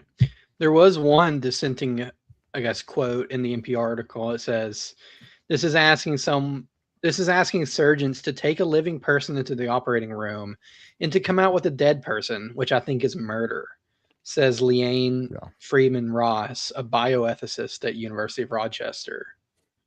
She said there's limits to consent, and one of the things is we're not allowed to do is to consent to saying that someone else can just murder you. So, yeah. I don't know. It's a can of worms. Once you open that genie box again, man, you have a hard time putting it back in. Well, and that's also a real bummer of a topic to end on. So let's talk about let's watch a few funny things. But first, before we do that, Nick, do you have anything to plug or places to send people or anything at all? Right now, no. I'm just on this whole blame Canada kick. Oh yeah. At least today. Okay. Kick that. What about you, Kevin? What? I mean, it's just like, do you have anything to promote, or should people follow you online anywhere, or just none of that? Check out the Cascade Effect, or yeah. That's our biggest thing right there, the Cascade Effect, and making that go where it is. We love it. Yeah. So yeah, and season 2 will be coming out soon. Yeah, we're working on it. We've got a lot of stuff that's in play, and I mean, it's so hard with this thing because the evidence that keeps rolling in is remarkable, and we have to keep putting it back and then studying it, putting it back and putting it. It's just incredible. Like, I'm going tomorrow or Monday going to pick up some new stuff because people are generous. I mean, they throw it at us. And they're really out there doing investigations too, and they're trying to bring it in as well. Yeah. So go check out the Cascade Effect, and you can find that at peacefulsea.network and all over the place. Apparently, I guess it's taken the Facebook groups by storm. I've heard it's like huge on Facebook, and people do it, digging into it themselves, like you said. Yeah, it's great. And Zach, did you have an episode of Banish Big Brother come out recently, or? Yeah, a few of them. So getting back into the swing of things, and we've had 2 or 3 episodes of Banish Big Brother come out. One of them did decently good on YouTube, like 1,500 views, and me and Elizabeth both agree that it was our worst episode ever. So the flock thing is such in the zeitgeist right now. Yeah, but we recorded an episode, neither of us were really feeling it, kind of just went through the motions, put it out there, and it's been our most successful episode yet. And we have much better ones that people could listen to. So yeah, go to banishbigbrother.com, check out the podcast, check out the writing, just all sorts of resources, and join our Discord, things like that. But we're getting back on it. It's good. Like I said, James Dutton. The flock thing is huge. Yeah, it's huge right now. Yeah. And you've been doing this for a couple years on it. Like you have been at this for at least 4 years now. I think it's been at least that Elizabeth's been on this thing. Something like that. With her. Yeah. And we're kind of just been anti-surveillance and highlighting things in general. We didn't know this particular thing would blow up, but yeah, it is kind of funny to see people being like, "Did you know this about flock cameras?" And I'm like, "Yeah, we talked about that 3 years ago on the podcast." Yeah. So, but yeah, and we got a couple events coming up that we'll put out. So the place we talk about that most is going to be probably on the podcast and Facebook. So James Dutton will be speaking at DragonCon. He'll have 3 different panels going on about surveillance and flock and data centers. And Elizabeth will be doing a couple of speaking engagements soon. And we might have some big news, towards the end of the year, just depending on how some meetings and stuff go. And a lot of stuff in the works right now. But so check out banishbigbrother.com, and that's my stuff. So I guess we can move on and watch these few funny videos, and then we'll get out of here. Yeah, let's get a palate cleanser after that last topic. Please do. Yeah. All right. This says regular citizens once the World Cup is over. Dear government, it would be awesome if the other countries can come over for a sleepover next year. As for the whole summer, Oh yeah, that's a good idea. For the whole summer. Please let us know if you think that's a good idea. Okay. Dear government. Yeah, for real. I kind of like that third comment there. It would be so cool if countries organized summer sleepovers where extra flights would be available at a lower rate to encourage visits. And every year the countries would announce who their summer sleepover buddy country is. Yeah, somebody's thinking ahead. Yeah, I mean, I was most disappointed when Scotland got kicked out, just because that meant all the cool Scots had to go home. Well, I guess they don't have to, but they're going to. We had a Scottish guy come to our last Pittsburgh Bitcoin meetup. Nice. He was supposed to. He came over for the World Cup, then realized what ticket prices were. So then he just like traveled around the country. He had been to like Vegas and some of the big places before, but he was like Virginia, West Virginia, Ohio, Kentucky, Tennessee, Pittsburgh, and finished up in Pittsburgh, and was just like, yeah, we're doing this instead. Nice. He bought a little miner from the guy who sells the little Bidax type miners. Oh, sweet. All right, here is another funny video. I don't know if it actually explains it in the video, so I'll read the tweet real quick too. It says a 77-year-old woman is now speaking out after the state of Florida sent her a randomized license plate number that appears to read "squeeze ass." I don't think a woman that lives in a senior community that's going to be 77 years old next month will be driving around with what this plate has to say. And it's SQZ A55, I think. It's a good plate. Yeah, it's a good plate. Like Alden would pay money for that one, I think. Yeah. And I think anybody being able to, have that on there at your age, ma'am, you'd be happy for that to probably happen. So yeah, you'd be thrilled that you are having that plate. But no, it's not Gen X again. Yep. Here's another one. Hey, Bear. Hey, Bear. This is awesome. I got it. Oh, my God. He's got crackers in there. Hey, boo boo. He's damn close to that bear, and he just doesn't care. Yeah. Oh, he's gonna take the whole thing. Yeah, he's got his lunch in there. He's got a Kit Kat or something. Oh my God. Oh God. Oh no. Get back. Bear, get back here. Hey. Bear. Those are my clubs, man. There is other clubs. Your buddy's clubs are over there. You can go, give him a good piece of your mind. Oh, there's got to be food in that thing. Oh, come on. Oh. Oh, that's fantastic. All right. And then Grumpy sent us this one, which, I mean, I don't know if it's funny so much as it is just very violent. Is it? Let's watch some guy get beat up at Waffle House.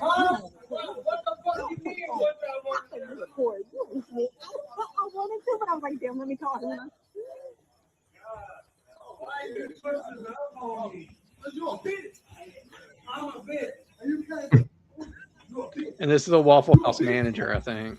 Which one? I think the guy in the vest. He's gonna womp on. Oh yeah. They never watch out for the quiet. They never do. Yep.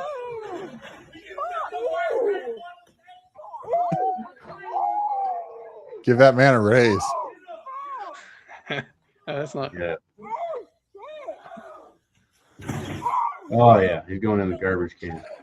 That ain't his first fight in the Waffle House. No, he's had to deal with some of that. Well, the comment is, I know a former concrete guy turned Waffle House manager Right. as he won. So I guess people are saying that he learned to fight in prison. So Yeah, that's fair. Yeah. But Have you guys All seen right. the one from Yellowstone with Bison? It went national. Oh, Yeah, I posted that in the Discord.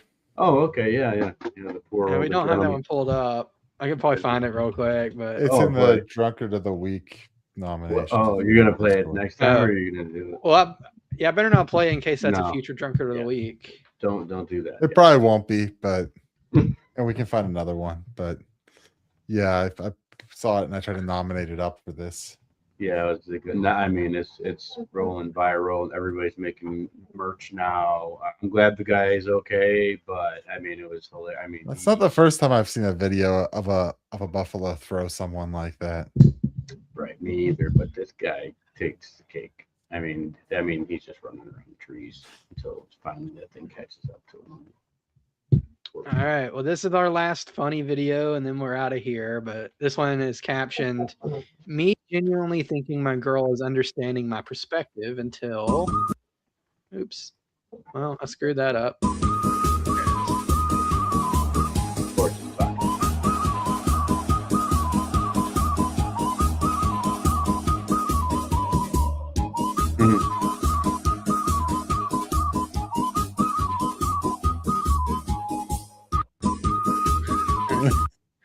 The nicest yellow card I've ever seen handed out, but yeah, that's manners. Yeah. All right. Well, that is it for this episode. Thank you guys so much for watching, and thank you too for being here. It's fun conversation, and we'll see you all next time. Bye.